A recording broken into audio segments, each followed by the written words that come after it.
Olá, cavaleiros e paladinas, eu sou o Dan e sejam bem-vindos a Nishounen. Hoje a gente vai tentar ver quais são os níveis de poder recente dos 7 pecados capitais. Lembrando que boa parte serão suposições e cálculos para tentar chegar o mais próximo possível dos poderes atuais dos nossos heróis. Então já deixa o seu gostei aí embaixo e se inscreve no canal se ainda for novo por aqui. Agora sim, sem mais delongas, bora pro vídeo! Vamos começar falando sobre a serpente da inveja de Annie, que infelizmente teve o seu crescimento deixado um pouquinho de lado até o momento. Enquanto todos os pecados capitais vêm ganhando um incrível boost de poder, pelo menos aqueles que já não era absurdamente forte, a Diane acabou sendo deixada um pouquinho de lado até agora. Afinal, ela agora é a atual possível rainha dos gigantes e ainda treinou diretamente com o considerado deus dos gigantes Dolor. Ou seja, ela merecia um maior foco com certeza. Ok, da primeira temporada do anime até a batalha final contra os mandamentos, a Diane evoluiu bastante ao lado do rei das fadas King. Mas recentemente o garoto cresceu muito em questão de poder e também de personalidade, mas a Diane não recebeu nenhuma nova magia ou algo do gênero, apenas um crescimento padrão. Após todo esse treinamento e domínio da dança do Dolor, em sua forma gigante ela alcança os incríveis 50 mil pontos de poder, e quando usa sua forma humana ela cai para 15 mil pontos. Como eu citei, toda a experiência que ela tá vindo adquirindo com o passar das novas batalhas, contra o Mael e recentemente contra o Rei dos Demônios também, aumenta um pouquinho o poder dela, um crescimento padrão. Então eu teorizo que ela tenha alcançado 75 mil pontos de poder ou mais, mas eu espero que ela fique ainda mais forte durante a série. Seguimos falando sobre o Gowther, o pecado da cabra da luxúria. O Gowther já fez parte do incrível grupo dos 10 mandamentos no passado, e isso graças ao seu mestre e criador, o mago Gowther original. Mesmo não tendo um grande nível de poder quando foi apresentado, desde o início ele já era considerado um dos pecados mais poderosos. E assim como a Diane, ele acabou não tendo uma grande evolução do seu poder. Pra falar a verdade, ele foi quem menos evoluiu. Talvez porque ele seja um boneco e tenha sido criado no seu auge ou algo assim. Mas eu sinceramente não acredito que seja isso. Após o fim da Guerra Santa, o Gowther havia esgotado todo o seu poder mágico na preparação da magia de alteração das memórias. E isso, junto com o seu mestre e criador. Além disso, ele ainda tinha sido afetado por seu próprio mandamento. Após tudo isso, ele apareceu no reino de Leones com 3.100 pontos de poder e manteve isso pra sempre. Quer dizer, pelo menos até recuperar suas memórias passadas, e assim, ele foi capaz de alcançar os incríveis 35 mil pontos de poder. Eu creio que em seu passado, antes dele dispor do seu poder mágico ao mestre Gowther, o mandamento deveria beirar mais ou menos os 60 mil pontos. É claro que eu continuo salientando que níveis de poder não são a coisa mais importante em Nanatsu no Taizai, pois a magia do Gowther, juntamente com seu tesouro sagrado Eret, fazia dele forte o suficiente para deixar no chão praticamente qualquer inimigo. Isso pois, independente do nível de poder do pecado, a magia de controle mental dele sempre vai ter o mesmo efeito. Agora a gente vai falar da incrível maga Merlin, a gula do javali dos 7 pecados capitais.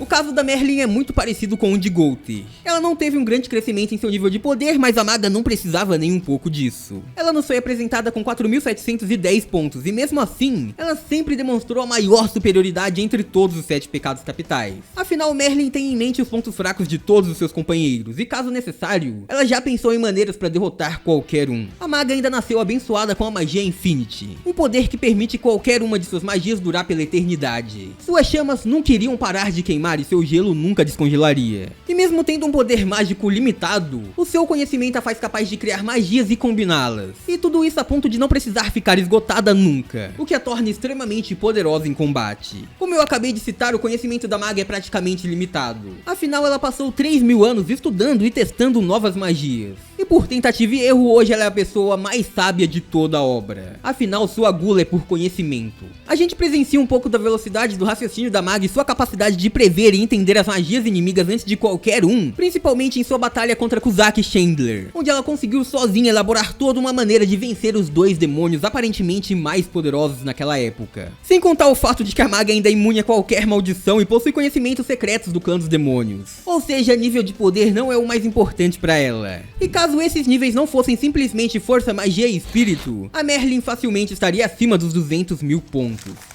Agora a gente vai falar do Scanor, o pecado do orgulho do leão. E eu sei, é uma péssima hora pra falar dele agora. Afinal, ele não tem nenhum poder em suas mãos nesse momento. Mas vamos pensar aqui que o Mael não vai abrir suas asas e sair voando igual a Nerobasta levando os poderes do Scanor embora. E sim devolver a graça pro pecado como prometeram. Então não vou falar que ele tem 15 pontos de poder aqui e pronto. mas sim vamos discutir se ele vai ser capaz de usar o poder da Sunshine, ou melhor, da Taiyo, da mesma maneira que o Mael usou agora que ele presenciou tudo aquilo. Já sabemos que a graça do sol vai muito além da maneira que o pecado usava. Na verdade, com ela, ele seria capaz de queimar tanto internamente quanto externamente um poder incrível como a força do sol. Então pode ser que seguindo esses conceitos, Escanor possa ficar ainda mais poderoso. Como a gente sabe, o pecado não tem um nível de poder fixo. Durante o fim da tarde e à noite ele fica parado em 15 pontos e conforme amanhece, o seu poder latente começa a crescer constantemente. Vemos então ele passando de um mero humano fraco para alguém capaz de derrotar Galan e Starosta com uma tremenda facilidade. Em instante ele passa de seu poder quase nulo para 5.000, 20.000, 40 e 50.000 e vai crescendo constantemente sem parar. Um poder tão brutal que mesmo a quilômetros de distância, a Merlin o Meliodas foi capaz de sentir a presença do leão quando ele estava prestes a batalhar. Levando em consideração esse argumento, o seu auge que vem pré-meio-dia quando ele alcança um incrível nível de poder de 142.000 pontos, eu acredito que possa ficar ainda maior agora que ele conhece o verdadeiro poder da Taiyo,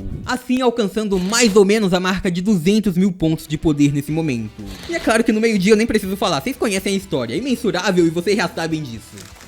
O próximo que vamos falar agora é o King, o rei das fadas e o pecado da preguiça do urso. King por muito tempo havia sido o rei das fadas mais fraco entre todos os protetores daquele reino. Ele era o único que não possuía majestosas asas e consequentemente, os outros acabavam possuindo poderes de cura e também de combate maiores que o dele. Acontece que após um grande treinamento, mesmo sem possuir suas asas, o King foi capaz de alcançar poderes semelhantes aos dos outros reis. E isso enquanto eles estavam em seu auge. Naquele momento ele ouviu de Gloxine uma frase sobre seu futuro. Quando o King possuísse suas asas, ele se tornaria o rei das fadas mais poderoso de todos os tempos, o mais forte protetor daquela floresta. E isso realmente aconteceu. Na luta contra Mael, King presenciou seus companheiros sendo mortos um a um. Oslo e Derriere morreram para proteger os 7 pecados capitais. E King então viu que os próximos alvos poderiam ser seus companheiros Diane, Golter e Hawk. Eles poderiam acabar se tornando vítimas do arcanjo.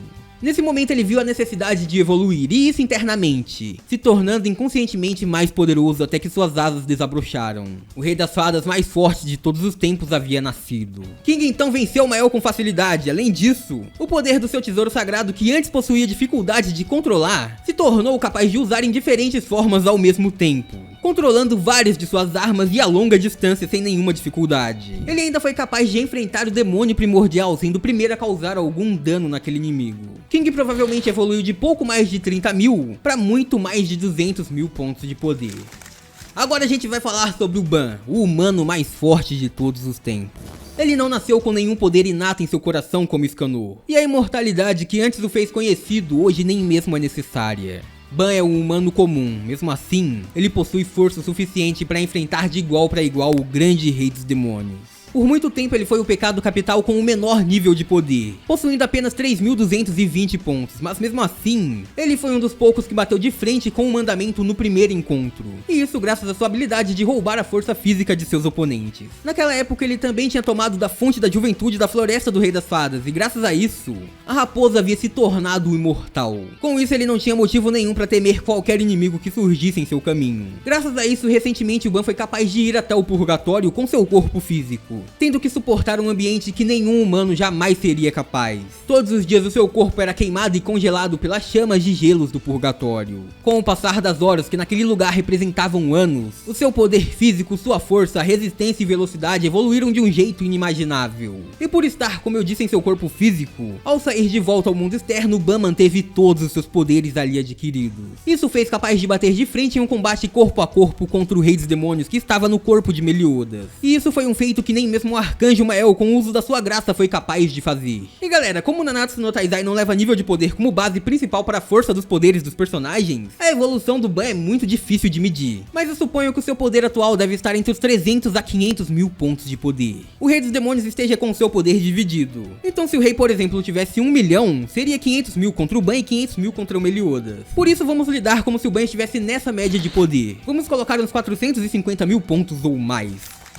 Por fim, vamos ao líder do grupo, Meliodas, o pecado da ira do dragão. O Meliodas foi um pecado que começou sua jornada com grande parte dos seus poderes selados, e mesmo assim, ele conseguia em momentos de fúria atingir mais de 10.000 pontos de poder. Aí, após ter seus poderes restaurados, o Meliodas ainda se manteve longe do seu auge, e mesmo assim estava ultrapassando 32.000 pontos. E quando morreu e ressuscitou sendo obrigado a retornar um pouco ao seu estágio passado, ele alcançou 60.000 pontos de poder. Como sabemos, depois disso ele abriu mão de todos os seus sentimentos, e aí entrou no modo assalto, adquirindo 142.000 pontos de poder. Mas vamos lembrar que os seus sentimentos escaparam do purgatório. E naquele lugar, Meliodas tinha liberado sua verdadeira magia, seu verdadeiro poder. Algo que o fez capaz de eliminar sozinho as maldições da divindade suprema e do rei dos demônios. E essas coisas só poderiam ser feitas por uma das divindades. Além disso, após isso, Meliodas também não poderia mais viver no mundo humano. E isso é a mesma coisa que aconteceria se ele estivesse com o poder do rei. Todos esses fatos fazem a maioria dos fãs acreditarem que agora ele está num nível divino. Provavelmente assim, Meliodas estaria beirando 1 milhão de nível de poder. Será que os níveis oficiais seriam mais ou menos assim?